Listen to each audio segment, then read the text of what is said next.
Eh,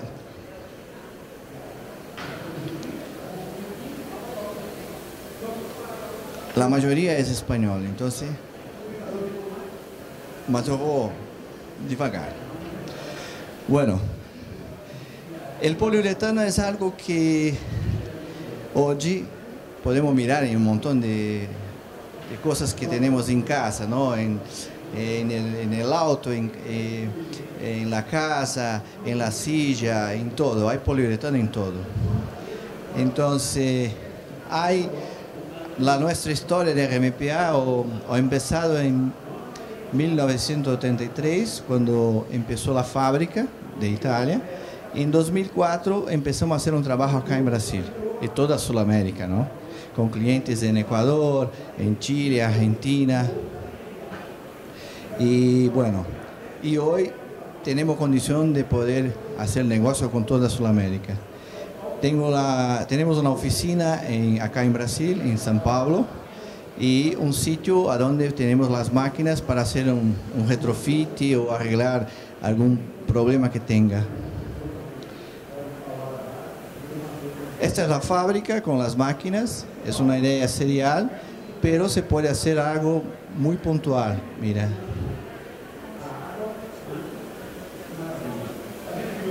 Acá. ¿Cómo se hace? Está acá. Mira, acá es una máquina que tiene un avanzo para el cabezal. Se necesita, por ejemplo, hacer algo en un número mayor de moldes, que no necesite, por ejemplo, poner un carrusel. Las máquinas se puede hacer de diferentes situaciones. Mira, esto es una máquina que tiene dos contenedores a donde se puede poner polioles diferenciados de color para poder hacer un rojo o un gris o un rojo, un gris o un negro, preto o cinza. Acá una máquina con dos cabezas, porque muchas veces se va a hacer, por ejemplo, isolación térmica para heladeras. Entonces se tiene la necesidad de inyectar moldes muy grandes, entonces se puede hacer con dos cabezales. Acá es una máquina con pistón. Se tiene la necesidad de poner, por ejemplo, un material abrasivo que te da resistencia para hacer tapetes de camiones o alfombras. Entonces necesitas un pistón porque para que no haga ningún desgaste en la bomba. Entonces el pistón te va a dar una condición de poder trabajar con una carga mineral. Entonces, para tener resistencia mecánica.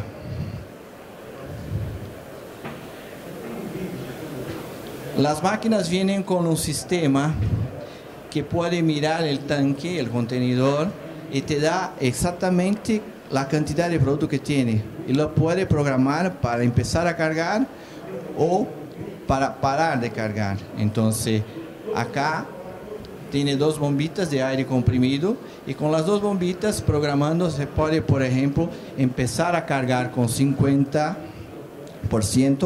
y se para con 90%. Esto es automático, es un ciclo que se va a repetir todas las veces. Acá son filtros que se ponen, que son importantes para que el material que tenga algún residuo, alguna basura, algún lixo, alguna sujeira, el filtro lo va a sacar. Esto es el cabezal, esto es el medidor de elevación, esto es un caudalímetro. Entonces, esto lo que hace es calcular exactamente cuál va a ser la mixtura de producto para poder sacar la pieza que estás haciendo. Esto es el cabezal,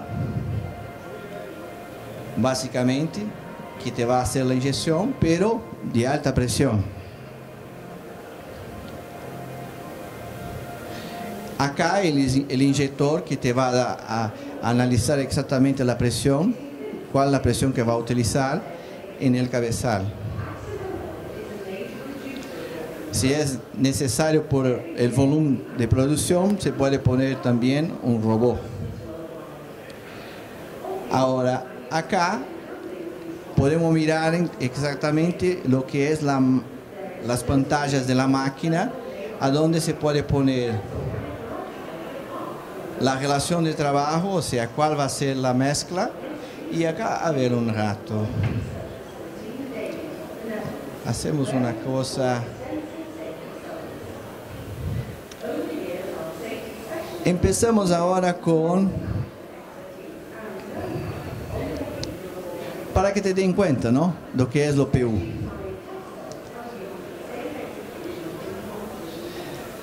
Básicamente el poliuretano es la mezcla de dos productos, un isocianato y un poliol. Esto lo vas a hacer, por ejemplo, manualmente, pero siempre hay una proporción de partes para poder resultar el producto final. Acá tenemos el poliol, que podemos llamar de producto A, que te da una cantidad que va a ser determinada por el tamaño de la pieza que vas a hacer. Entonces, ahora el isocianato. Cuando mezclan los dos, el iso es el material que va a empezar la relación. Es el producto que va a empezar toda la reacción del producto final que vas a tener. Para poder sacarlo del molde, vas a necesitar un molde, hay que poner un destacante, un desmoldante. ¿Por qué? Porque el poliuretano tiene una pega, se agarra, se prende. Entonces, con el destacante lo va a poder sacar sin ocurrir ningún daño en la pieza. Una vez que es aplicada el destacante, vas a poder poner el producto. Esto es muy interesante porque es totalmente manual. Es la base total. Mira que cuando mezclan los dos productos, tiene que hacer un movimiento, una agitación para que se mezclen bien, para poder sacar el resultado. Entonces, una vez que empiezan a mezclar, es muy interesante porque el poliuretano, la mixtura de los dos productos va a generar calor, mucho calor. Entonces, se queda muy quente, muy quente. Y a partir de eso se empieza a crecer, a reaccionar. El molde, por supuesto, va a contener la reacción para que después pueda sacar el producto final, que sea lo que sea. Esto es la base de todos los productos que hacemos de poliuretano. Empezamos con algo muy puntual, muy práctico, muy simples, y después vamos incluyendo tecnología, que por supuesto se va a depender de la necesidad o del volumen de producto que necesitamos fabricar o hacer. Acá tenemos una idea un poco más adelante, que es la baja presión. Entonces, teníamos la reacción manual, que se puede hacer incluso con una furadera, ¿no?, y con este mezclador. Allá la persona hacía esto. Acá se puede mezclar, se queda un poquito mejor porque vas a tener una mixtura, una mezcla muchísimo más ajustada al producto final. Entonces empezamos con manual, después esto que es un mezclador o un misturador, y acá una máquina de baja presión. Entonces, en la máquina de baja presión vamos a mirar que el producto se mezcla en un cabezal.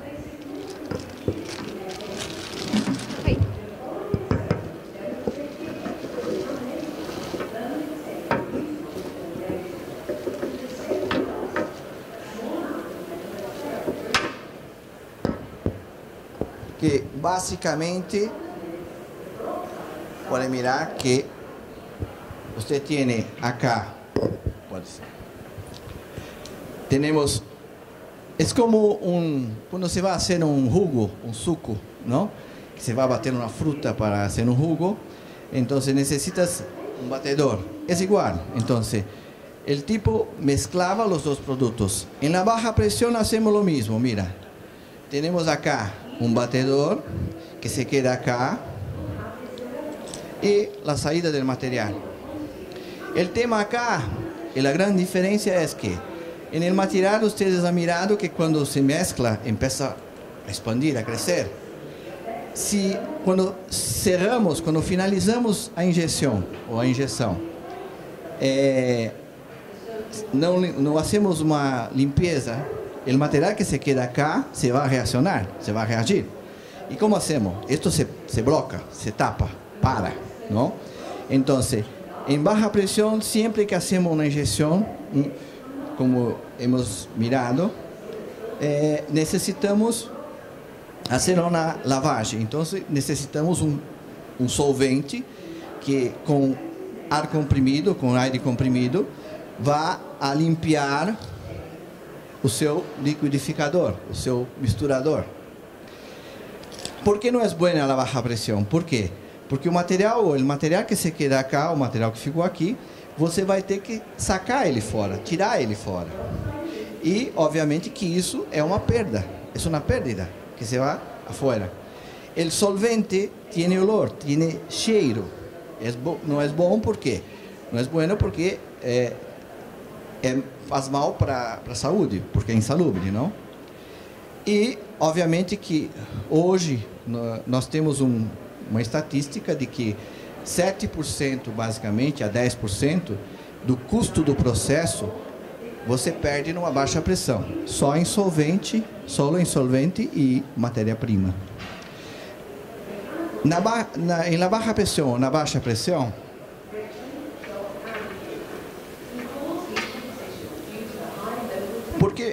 por que chamamos de baixa pressão?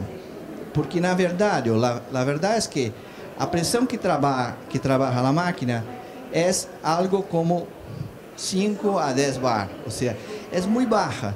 Basicamente, tem uma bombita que empurra o produto para cá, para o cabeçar, que adentra e sai. E acá a gente tem aqui uma abertura e duas saídas. Quando não está injetando, o material está circulando, ele vai e volta, vai e volta. Quando eu aperto para injetar, quando vou fazer a injeção, se cambia acá com aire comprimido e o material sai para baixo. Pero sai na proporção que você vai calcular, que é basicamente aquilo que nós vimos o amigo lá pesar. Estava pesando. E depois, por supuesto, vamos a ter que fazer a limpeza. Então, acá temos a pressão do produto, pressão de aire comprimido, basicamente, e a mesma mescla. Isso é baixa pressão, que vamos a mirar acá.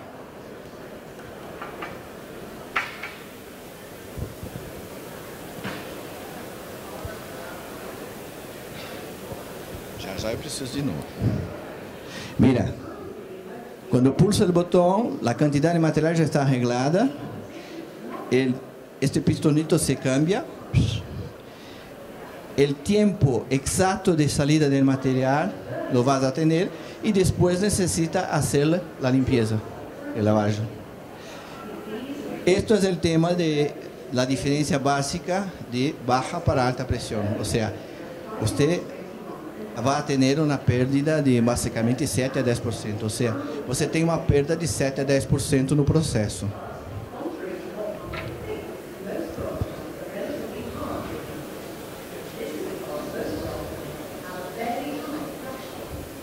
Vamos adiantar um pouquinho.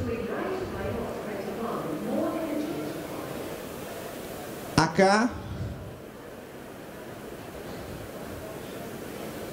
para que se quede um pouquinho mais claro.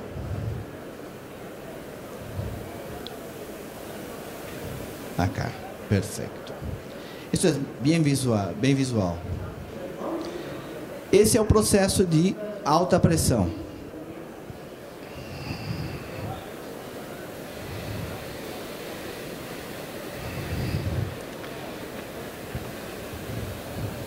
O cabeçote passa a ser este. Não tem limpeza nenhuma, ele é autolimpante. Você pode ver que ele injeta e não tem perda nenhuma. Ele injeta, o material cai, termina e está injetado. Está finalizada a injeção e o produto final, a partir daí você vai fechar o molde, como nós vimos naquele primeiro filme, e você vai tirar o seu travesseiro ou a almofada. Qual é a diferença básica? O cabeçote de alta pressão, que a gente vai observar depois lá na foto, para que vocês possam identificar melhor, ele vai trabalhar com as mesmas saídas que você tem no baixa pressão. O material vai entrar e vai sair e retornar. Quer dizer, aquele processo de circulação que você vê na baixa, você vai ter na alta também, dos dois lados. Sempre produto A e produto B, como a gente viu na injeção manual. Só que vai agregar o quê? Como é que eu tenho e desenvolvo a alta pressão? Vai agregar uma pressão hidráulica. Então eu vou ter um pistão aqui dentro, que ele vai abrir e fechar. Basicamente ele vai fazer esse movimento aqui dentro, em que o hidráulico vai levar ele para cima e depois voltar. Esse pistão que sobe e desce, ele é o autolimpante. Então aqui nós temos a saída do cabeçote. Você vai ver que ela se movimenta. Então quando eu pulso a máquina para poder fazer a injeção, eu movimento esse pistão para cima. Um outro pistão vai abrir, vai fazer a mistura dos dois materiais em alta pressão. Nesse caso, para a gente ter uma proporção, estamos falando acima de 100 bar. Na baixa pressão nós estamos falando de 5 a 10 bar, né? Nessa situação, o que acontece? A mistura é muito mais eficiente, muito mais ajustada à tua necessidade. E quando o cabeçote fecha, todo o material que ficou aqui vai para dentro do seu molde. Então você não tem perda nenhuma, não há perda nenhuma. Bueno. Agora, uma outra coisa importante que nós vamos ver é que a máquina de alta pressão, nesse caso a nossa máquina, ela te dá uma condição muito favorável de você elaborar diferentes programas, diferentes misturas, e você tem, em termos de toque, por exemplo, um travesseiro, porque basicamente, quando a gente fala que é a mistura de dois produtos, a gente tem o que a gente chama de poliol e um isocianato. O isocianato torna o material mais duro ou um pouquinho mais mole, mais blando ou mais duro, não? Dessa forma, se você aumenta a quantidade de poliol, você vai ter mais propriedade, ele vai ficar um pouco mais flexível. Se você aumenta o isocianato, ele vai ficar um pouco mais seco, um pouco mais rígido. Então, no viscoelástico, que é aquele NASA que a gente fala, quando você aperta, ele tem um retorno. Eu posso fazer 3 programas iguais, mudando só diferindo só a mistura, a quantidade de um e de outro, e eu tenho 3 produtos com toques diferentes, um mais lento, um mais no meio e um pouquinho mais duro. E obviamente que você pode ajustar aquilo que o cliente, a sua necessidade. É uma máquina muito mais robusta. Você vai utilizar o porta-injetor aqui, que é o que vai fornecer o teu produto, diferente da baixa pressão, que é basicamente derramado esse produto, né? Agora, vamos retornar um pouquinho, que agora fica um pouco mais claro. Agora vocês já estão um pouco mais técnicos. Então a gente pode entender um pouco mais o que a gente pode tirar disso tudo.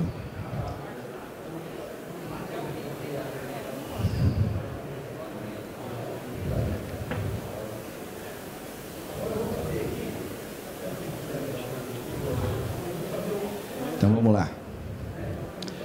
Quando eu falava da relação, a gente falava exatamente disso aqui. Então se eu colocar, por exemplo, ponto 50, eu vou ter 2 partes desse produto para uma parte desse produto. Eu posso colocar ponto 55, aí eu vou estar aumentando o meu poliol, ou eu posso colocar, vou estar diminuindo o meu poliol, ou posso colocar ponto 45. Das duas formas, eu vou mudar esse toque da minha peça que eu vou injetar. No caso, um travesseiro, por exemplo. Aqui eu tenho a quantidade de gramas que eu vou injetar por segundo. Quando eu vou injetar o material, a gente falou lá, no caso que nós vimos, você tem a quantidade total, ele misturou, no caso da baixa pressão também. Aqui eu posso dosar isso em segundos. Então, eu tenho 150 gramas por segundo e vou injetar uma peça de 650 gramas. Isso significa que eu vou injetar essa peça em mais ou menos 4 segundos. 4 segundos e um pouco. Porque eu vou estar colocando no meu molde 150 gramas por segundo e eu vou precisar de 4,2 segundos para injetar minha peça.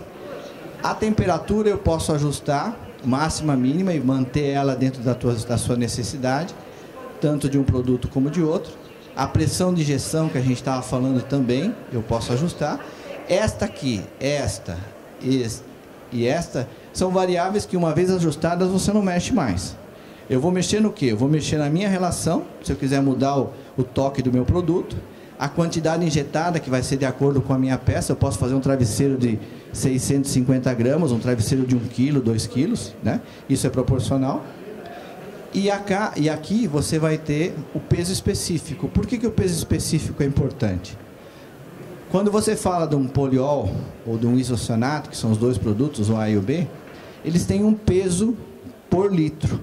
Então, esse material aqui, por exemplo, normalmente ele pesa 1,05 quilos por litro. Esse já pesa em torno de 1.200 gramas por litro. Como eu estou fazendo uma mistura aqui basicamente líquida, eu preciso informar para a máquina que ela não pode tratar como litro, mas dentro da realidade eu vou ter um peso específico para cada centilitro de material que eu vou estar misturando. Com isso, a sua máquina se torna inteligente e ela vai fazer exatamente o que você precisa dentro da tua necessidade. Aqui eu vou ter um quadro sinótico, onde eu vou poder observar basicamente todas as informações que eu vou estar utilizando da máquina. E aqui uma coisa muito importante, que basicamente a gente tem hoje quase como exclusividade realmente no mundo. Você tem uma estatística. Então, cada injeção eu vou ter a data, o horário, o programa, o peso específico que nós falamos, aqui a relação de trabalho, que foi 0,50, a quantidade injetada, né, dos dois produtos. Dentro dessa quantidade, quanto é o produto A e produto B, poliol e iso. Na peça final, aquelas 650 gramas, quantas gramas do produto A e B, ou poliol e iso, temperatura dos dois e a pressão dos dois. Então, com esse quadro, que eu posso depois tirar as informações em Excel, eu posso fazer uma estatística e uma rastreabilidade, um acompanhamento da minha produção. Eu sei, por exemplo, que o meu funcionário, isso é uma outra coisa, né? Um dedo duro. Ele tinha que sair para almoçar meio-dia, só que ele saiu 11h46, tinha que voltar às 13 horas e voltou às 13h05. Tem funcionário que não gosta muito disso, né? Porque afinal de contas passa a ser um dedo duro. Mas para o empresário, para o chefe, para o encarregado da fábrica, você tem toda uma estatística. Você vai saber quanto foi produzido, quando foi produzido, se teve alguma variação, se a temperatura, por exemplo, se você esqueceu de ligar alguma coisa na máquina, ela superaqueceu ou esfriou. Aqui você vai ter uma estatística de peças por programa injetado. Então, digamos que você tem injetado um travesseiro no programa 1, eu tenho 10 injeções, então eu tenho 10 travesseiros injetados, ou alavanca de câmbio, enfim, seja lá a peça que for que você for injetar. Isso também você pode tirar a informação da quantidade de matéria-prima que foi utilizada, que pode ser definida por dia, por semana, por mês, enfim, como você necessitar. E pode fazer um PCP da tua fábrica. Quanta matéria-prima eu vou precisar, por que eu preciso dessa quantidade, enfim. Você pode controlar a tua fábrica simplesmente com a máquina que vai fazer as injeções para você. Agora sim, a gente está indo lá para os cases. Esse aqui a gente já viu, a baixa pressão a gente já viu também. Esse caso, por exemplo, é uma planta que existe na América do Sul. Eles começaram injetando com basicamente 2 moldes, os travesseiros, e fazendo aí uma quantidade que pode... Basicamente é interessante, um molde, dependendo do produto que você for injetar, no caso um travesseiro, por exemplo, eu preciso de pelo menos, para injeção, o tempo é bem curto, é bem rápido, né? Então eu injeto, como a gente viu lá, se eu for injetar um travesseiro, 200 gramas por segundo, demora 5 segundos para fazer a injeção. Só que eu não posso abrir o meu molde antes de 4 a 6 minutos. Então, isso significa que, por exemplo, a cada 6 minutos eu tiro um travesseiro com um molde. Se eu tirar um travesseiro com um molde a cada 6 minutos, em 1 hora, eu vou ter condições de fazer 10 travesseiros. E aí você pode criar um programa de produção. Então, em 8 horas eu vou estar fazendo 80 travesseiros. E mensal, você também vai ter a proporção. Ou, eventualmente, um assento de cadeira, ou seja lá o que você for fazer. Então, isso também é interessante. Então, o que nós vemos aqui é que nesse caso a máquina não é o seu limitador, mas a quantidade de moldes que você tem, porque você tem um limitador de tempo para você poder tirar as peças injetadas. Uma coisa bastante interessante e importante é que os moldes são aquecidos. E, obviamente, que esse aquecimento vai ajudar. Lembra lá atrás quando a gente falou que o material, quando você mistura, ele gera calor? Esse calor é importante para ele expandir dentro do molde. Se eu tenho um molde frio, esse calor, essa energia vai se perder. Agora, se eu tenho um molde aquecido, o molde não vai roubar esse calor e, naturalmente, a sua reação vai ser 100% eficiente. Aqui nós temos um processo automotivo. É interessante porque você vai ver... Opa! Você vai ver os moldes que foram semi-automatizados. Então, ele não é fechado manualmente, ele é fechado com ar comprimido. Aí a gente já está agregando mais uma coisa dentro do nosso processo. Estamos colocando tecnologia. Então, você vê, o autolimpante ele funciona bem eficazmente, né? Você não tem perda nenhuma. Ele injeta e para de injetar. Então, é uma coisa extremamente pontual. O molde fecha automaticamente. É pneumático, né? E aqui a gente pode ter uma ideia. Então, o indivíduo que ele fez, ele colocou 5 moldes em linha. Eu injeto com essa máquina. Então, se fosse, por exemplo, digamos 80 peças, eu estou projetando não só 80, mas 400 peças por dia. Sempre na proporção da tua necessidade. Aqui nós temos a injeção de isolação térmica, aonde você tem umas prensas que você faz. Esse exemplo prático aqui é, por exemplo, Carrefour, esses grandes supermercados, as ilhas onde a gente pega aquilo que está refrigerado, o iogurte e tudo, basicamente é injetado aí. Você faz as placas de poliuretano, que são, basicamente, geram o quê? Uma isolação térmica, e faz a montagem daquelas ilhas para você poder colocar o teu produto refrigerado. Aqui é a mesma situação, só que com um manipulador, com um robô, basicamente parecido com aquele caso que a gente viu lá atrás, da máquina com 2 cabeças, né? Aqui é uma coisa, um caso bem interessante, que são os assentos sanitários, onde você pode injetar o produto dentro do seu assento sanitário e fazer ele estofado. Só um segundo.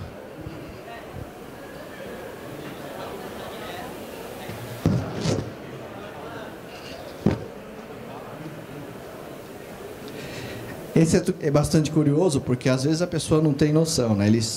Você utiliza o assento sanitário e fala, ué, como é que ele pode ser estofado? É poliuretano injetado dentro da bexiga.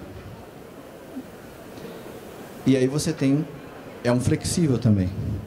Tudo que nós estamos falando agora, você pode fazer com a mesma máquina. A máquina que faz o travesseiro faz... O que vai definir a máquina maior ou menor é o tamanho da peça que você vai precisar injetar. Esse é um outro caso da América do Sul. Eles começaram com uma máquina. Aqui nós vimos a injeção do travesseiro. Esse é um outro caso da América do Sul também.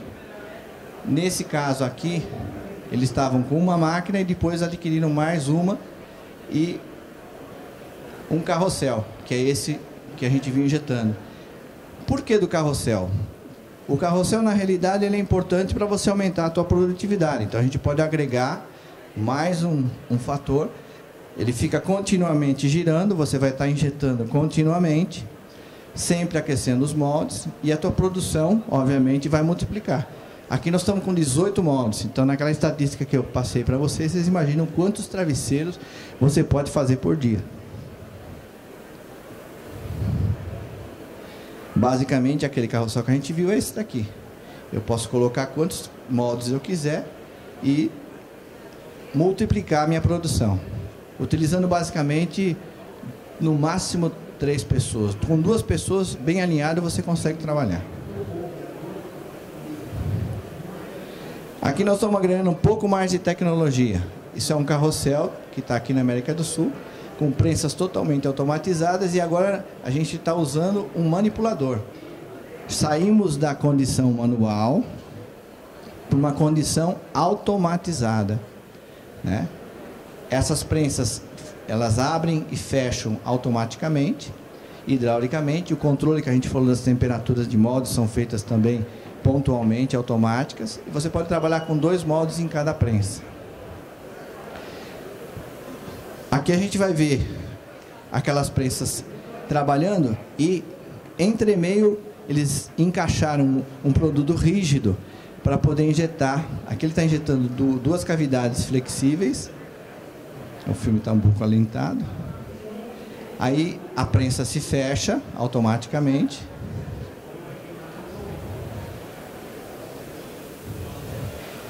Aí nós estamos falando de um material flexível. E agora entra uma outra máquina, já na injeção manual, para injetar um material rígido.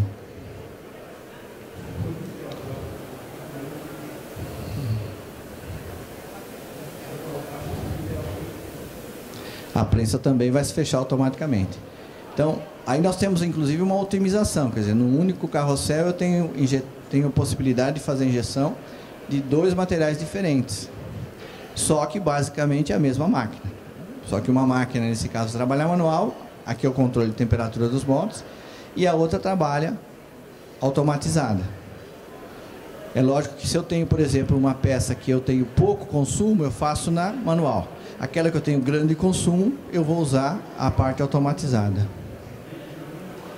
Esse é um caso bem pontual também, só que aqui a gente tem um robô de alta tecnologia. A gente está falando aí de um carrossel de 24 estações, parecida com aquela lá. O robô é um robô de 6 eixos, que tem vários movimentos, não é só aquele manipulador que a gente viu, né? E, obviamente, com muito mais tecnologia.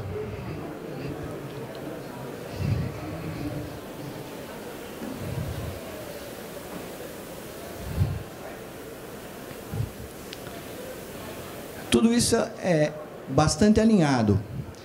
É lógico que para você ter esse sincronismo, você precisa colocar muita tecnologia. Por quê? Porque o robô, ele vai ter que reconhecer o que ele está injetando, ele vai ter que acionar a máquina no programa que vai ser necessário para aquela prensa, para aquele molde. Existe um painel que vai controlar todo o carrossel em questão de temperatura, para que os moldes sejam eficazes na injeção. Então, aqui nós estamos falando de uma fábrica totalmente automatizada. Então, eu falo sempre que o poliuretano, a gente viu uma evolução ali, desde o manual com saquinho plástico, baixa pressão e alta pressão. Então, na medida em que você tem condições de fazer investimento, você vai evoluindo e vai multiplicando a tua produtividade. Quando a gente fala de automotiva, por exemplo, indústria automotiva, eles precisam de escala.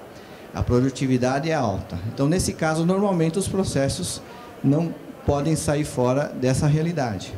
Agora, se eu falo de uma peça pequena, a garota que estava aqui, ela tinha falado que ela vai começar a fazer uma produção manual, artesanal. Então, ela vai começar a ter os primeiros contatos com poliuretano. E pode ser feito manualmente, por que não? Você pode fazer isso com molde em resina. Só que o molde de resina, por exemplo, o que acontece? Ele é mais barato? É mais barato. Só que a repetitividade que você vai ter desse molde é menor. Então, se você vai fazer poucas peças, pode fazer o molde de resina. Se você precisa de quantidade e continuidade, você vai precisar do alumínio, que vai te dar uma resistência, uma condição de repetitividade de maior tempo. Sempre não esquecendo que você vai precisar aquecer esses moldes para você poder manter o teu processo. O poliuretano, ele tem uma diversidade de possibilidades. Eu falo que, em termos automotivos hoje, se a gente pegar os carros, a gente vê muito plástico, mas carros em valor um pouco mais alto, você vai encontrar um volume muito maior de peças. Eu tenho umas peças aqui, deixa eu pegar para vocês verem.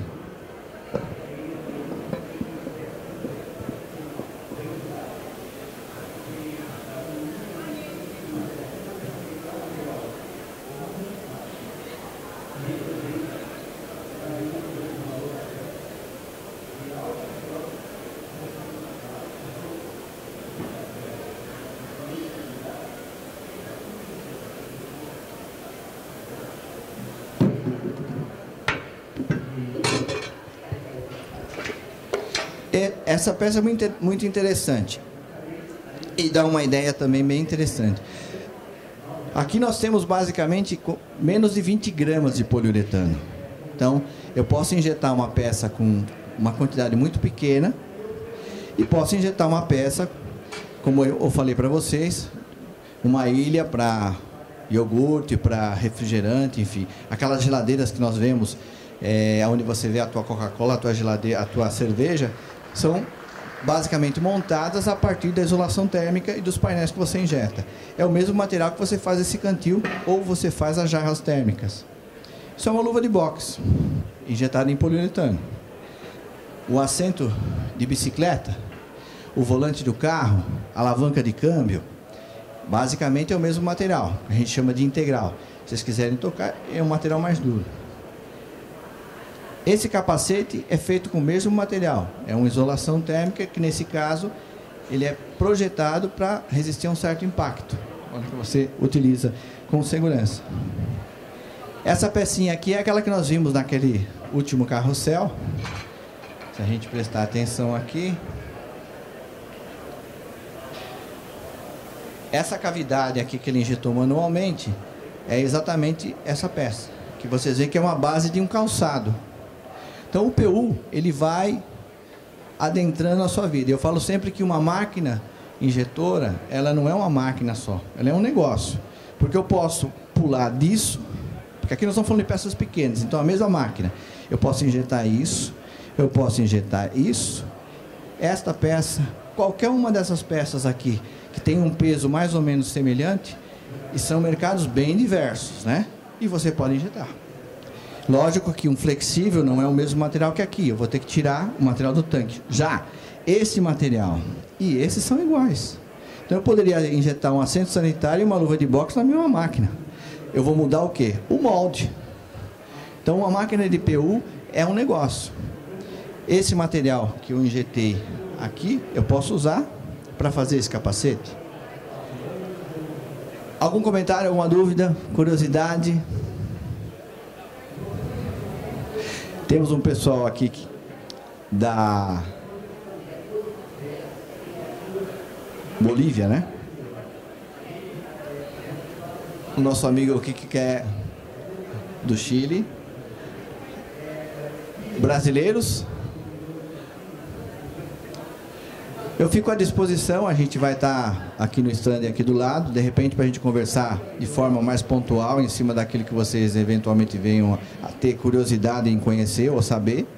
No caso, por exemplo, da máquina de baixa pressão, a gente viu ali um cabeçote pequeno, de 15 quilos, mas eu posso fazer o mesmo sistema por uma máquina de 60 quilos. Isso também é baixa pressão. Se eu tenho dúvidas em relação àquilo que eu vou estar fazendo, é importante você ter uma balancinha. Então, com uma balança como essa e 2 copinhos como esse, eu consigo injetar o meu material. Da mesma forma, eu vou pesar, vou fazer o que a máquina fez lá, misturar os dois, bater de alguma forma e o produto está injetado. No caso da máquina, um cuidado especial, a gente mostrou lá, são os filtros, que são extremamente eficazes e importantes para que você não tenha resíduos que impeçam um bom resultado da tua máquina, do teu equipamento. Basicamente é isso. Se vocês precisarem de mais alguma coisa, a gente fica à disposição aí. Obrigado pela atenção, foi uma experiência que a gente quis dar, iniciar, né? Na quinta-feira a ideia é fazer novamente. E eventualmente, se tiver mais pessoas que se interessem e vocês quiserem convidar, a gente vai estar aí à disposição. Pontualmente, lá no stand também. Eu trabalho com poliuretano há 28 anos, trabalhei com flexível, que no caso seria colchões, é um exemplo prático de flexível, e a gente está basicamente hoje há 12 anos com o injetado moldado, onde você tem uma mistura de 2 produtos, que é o A e B. Então, nesses anos todos a gente conseguiu aprender alguma coisinha, e eu falo sempre que o importante para nós é passar a informação. Eu acho que se você veio a poder obtê-la e recebê-la, a multiplicidade é uma função importante para aqueles que conhecem. Obrigado.